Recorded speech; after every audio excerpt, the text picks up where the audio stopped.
who does your work appeal to, like, the most in your opinion? Who do you? I know that's a pretty broad and hard question, but It's hard to know right now because I don't have an audience. Yeah. Honestly.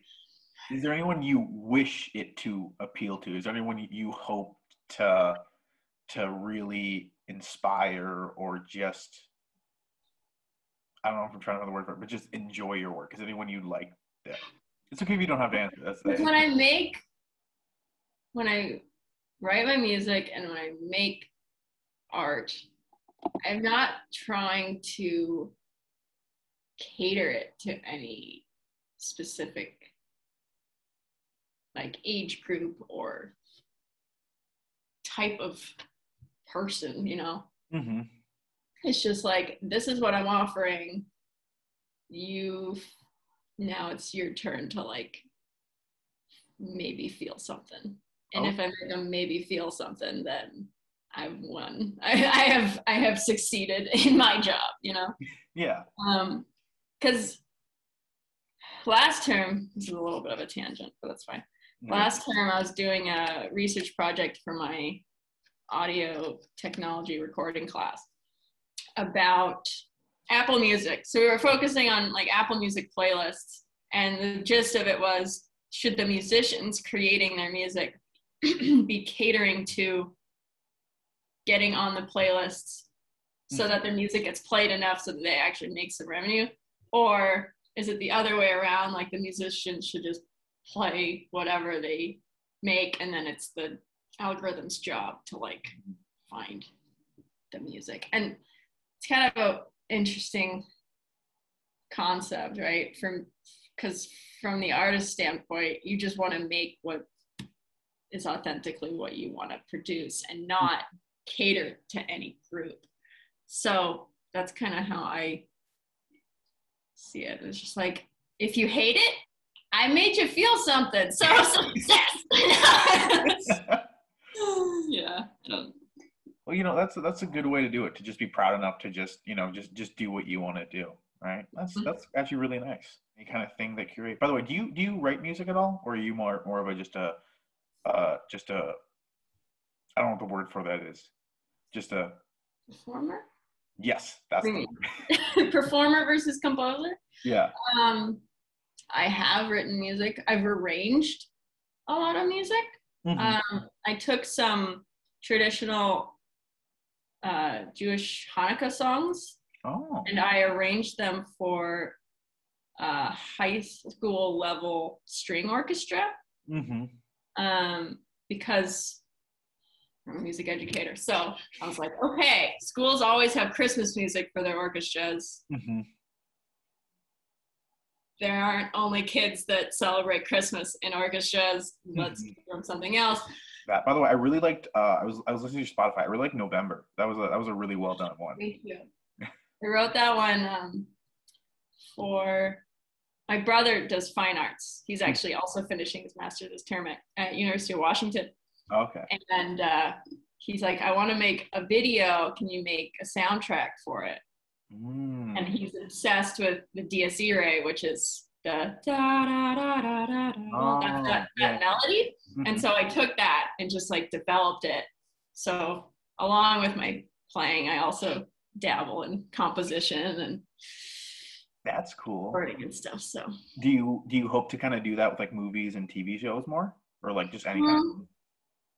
I don't know. I kind of just compose stuff when like a real urge comes to me to do it. It's not something that I sit down and try to do every day. Like I like practicing. Yeah. So I'm not going to say no to that, but it's not something that I'm like actively pursuing because I'm teaching and performing more. Yeah, I get that. Yeah. So you started playing the violin when you were about 8, right? Mm-hmm.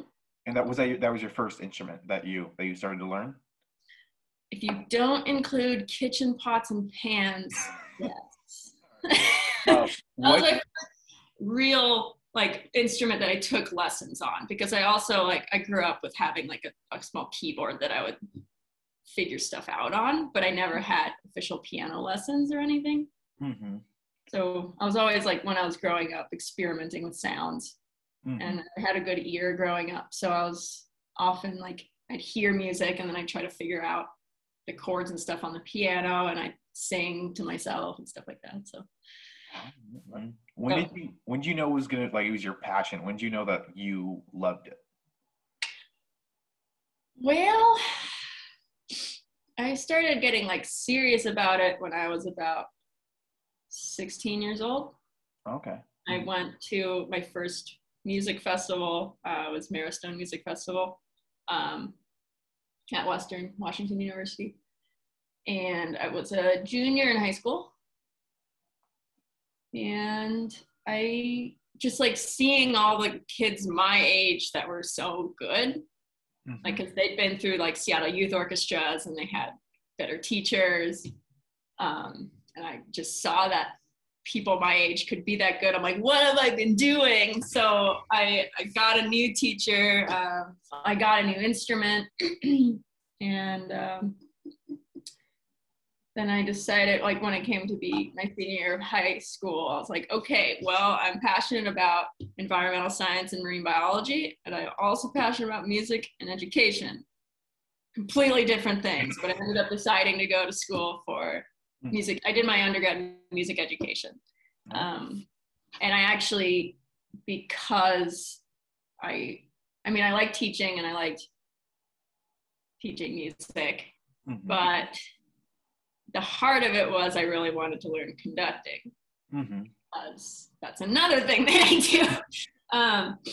And so I was like, okay, well, with a music ed degree, I can get my certificate to teach in Washington as like a backup plan, because it wasn't like my goal to teach in public schools, even though I would have been like happy just getting a high school orchestra teaching job.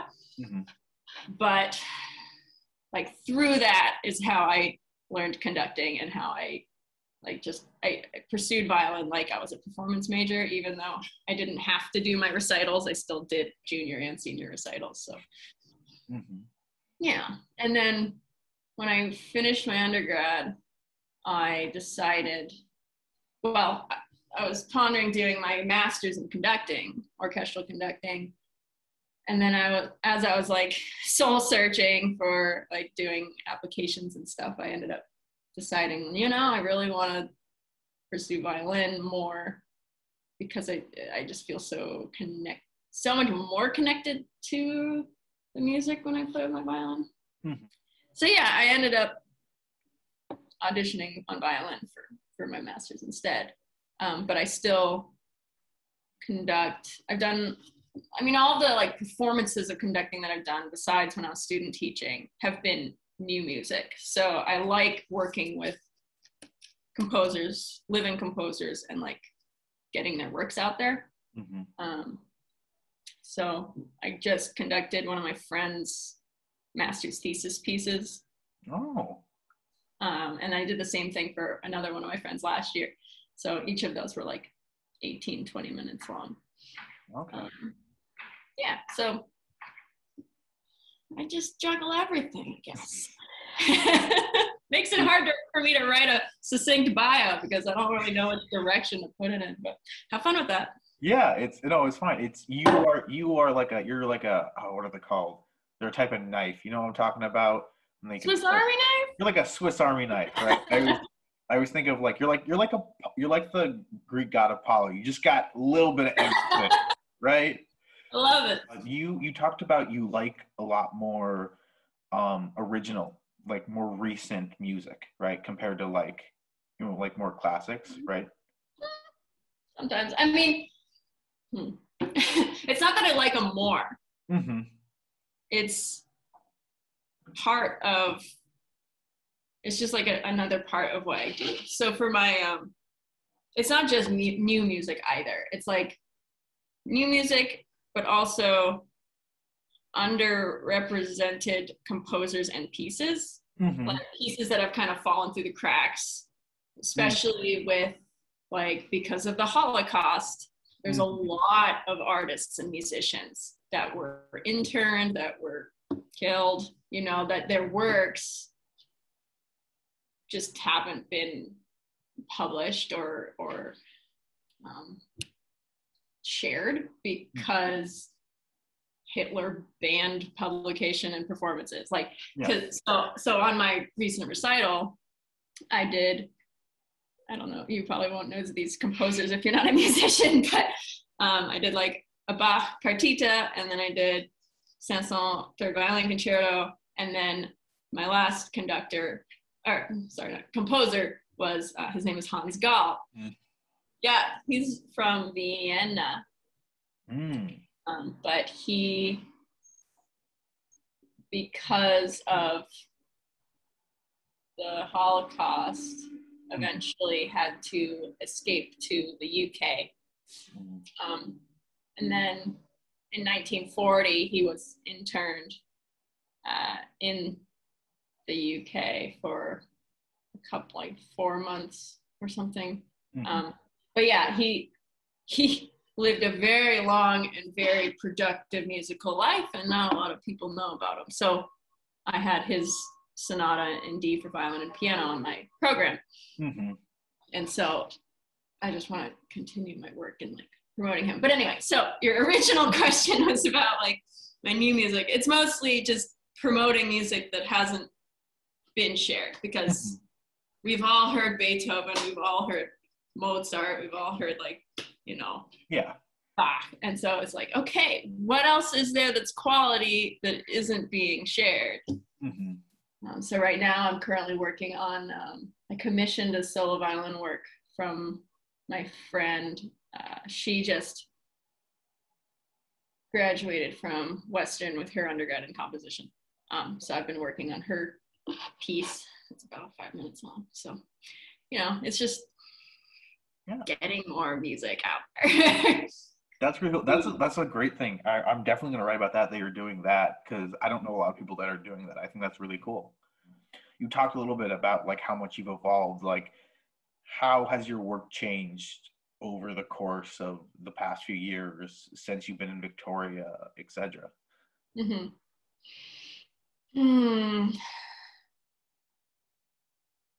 I guess, I mean, just the act of figuring out how to release tension while I'm performing has allowed my ideas when I'm playing to actually come out.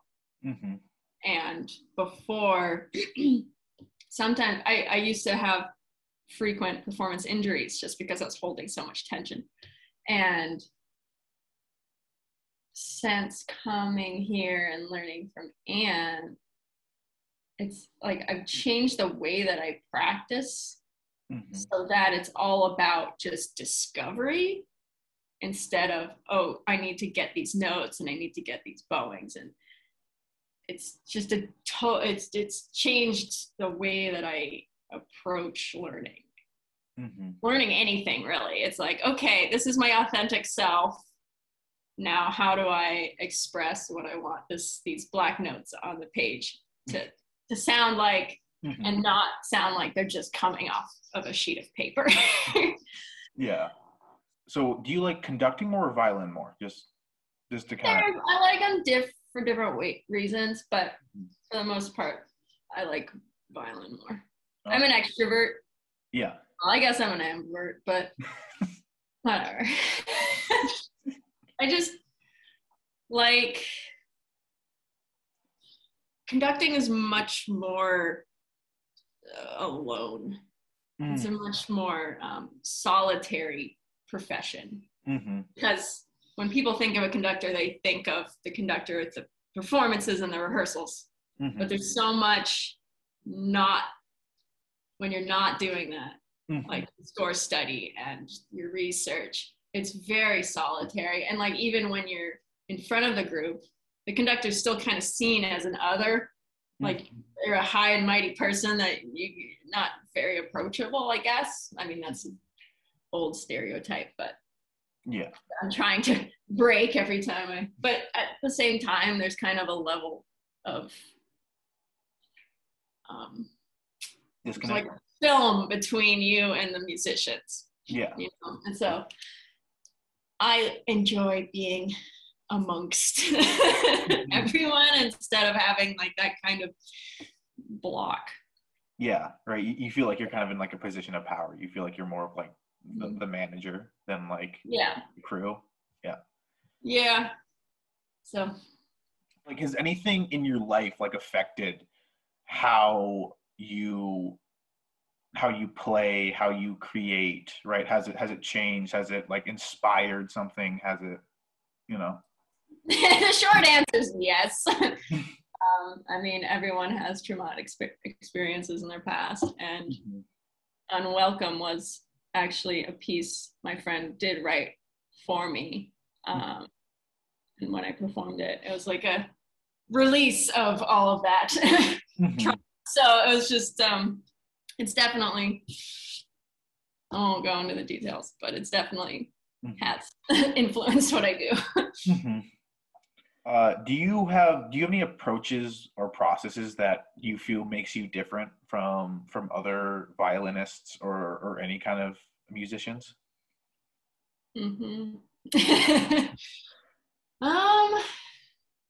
It's hard to know because I mean, so much of a musician's life is not in the public eye. So it's like, I don't know what their routines are. I get up in the morning, I do yoga, and then I practice at 9 o'clock. You know, it's like, I have over the years figured out a routine that works for me. And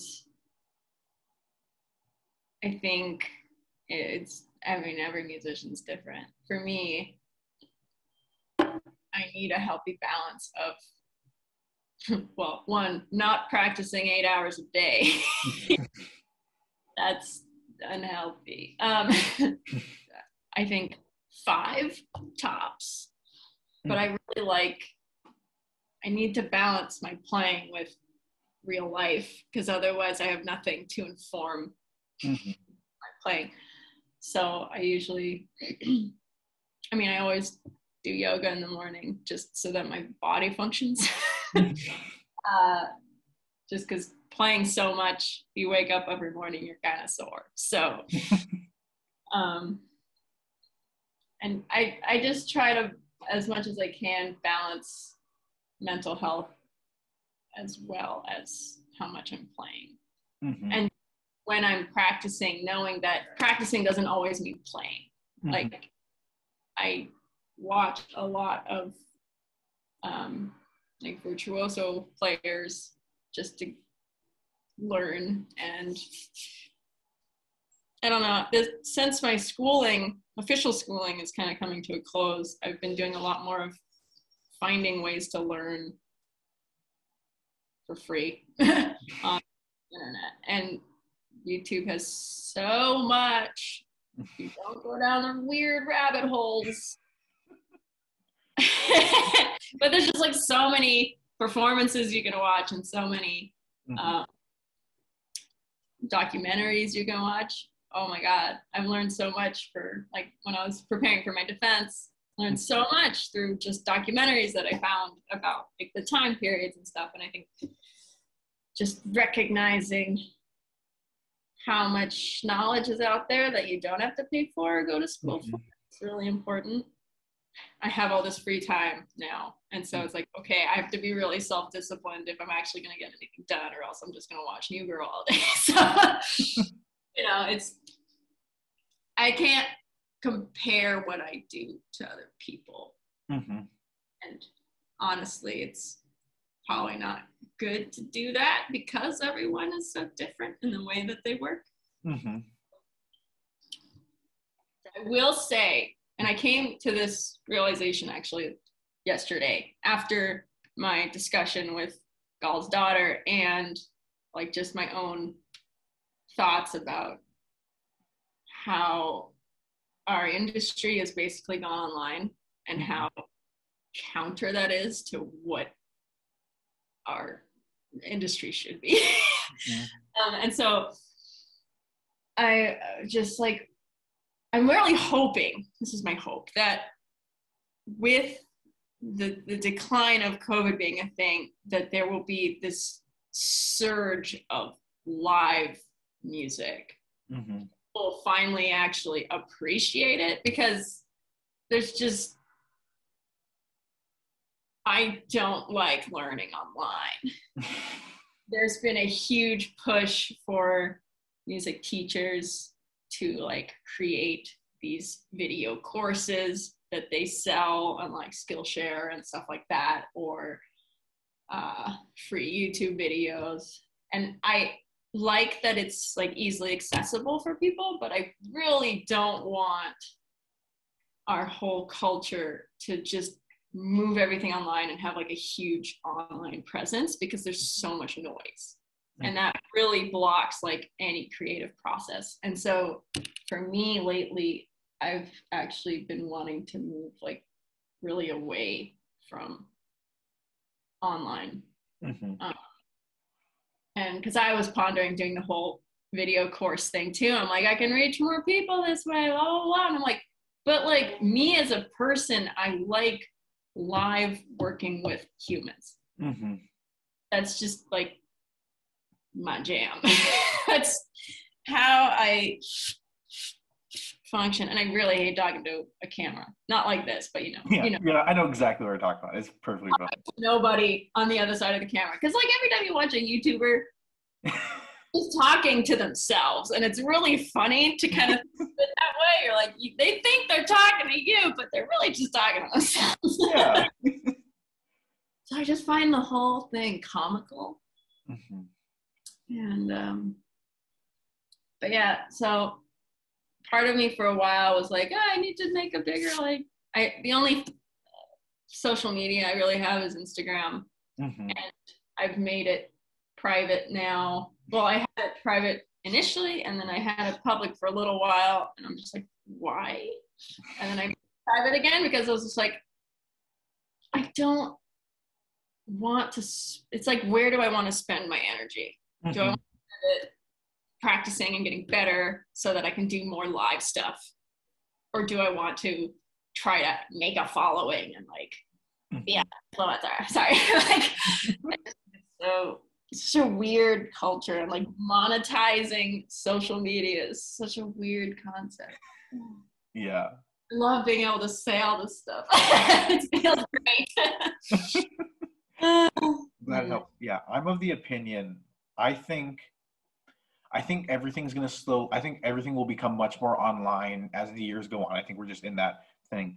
But I think because of COVID, in the same way that when everyone was going in person, or kind of in quarantine, we were constantly watching a bunch of stuff. People were reading more. People were doing more hobbies. I think we're going to do a lot more extroverted things once things end, because we've been in quarantine for so long that I think like the idea of, oh, I could, but I can do it, and I can see people, that's going to send people a lot more. So I think people might get more extroverted hobbies a little bit more, right?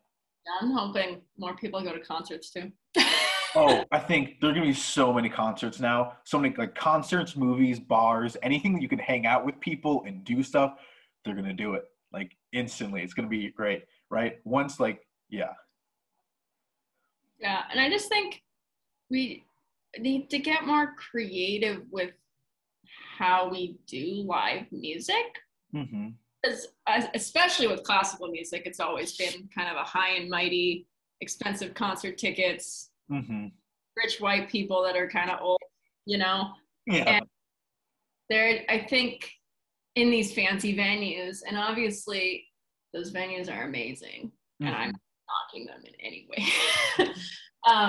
But I think, and one of the things that I was thinking of here, there's so many outdoor spaces that can be used as venues, and you don't have to pay rent to use them. And so you can, I just think like that's just another way of creating more access to live music. Obviously you can't do it in winter because winter's gross and terrible instruments, but like summer where most orchestras and professional musical organizations are not in season. Mm-hmm. They're usually in season, like basically during the school year, right? Mm-hmm. I just think that's a huge opportunity to do more like community building through live music. Mm-hmm. So, That actually sounds amazing. I'd totally do that. Like going outside. Like that just sounds fun. you can bring a picnic. You don't have to sit in the same chair for an hour and a half being quiet, you know? It's Yeah. like, I think that's a big turnoff for a lot of people. All right. I think that is all I have. Thank you. This was really insightful and this was really fun. So I'm glad for it.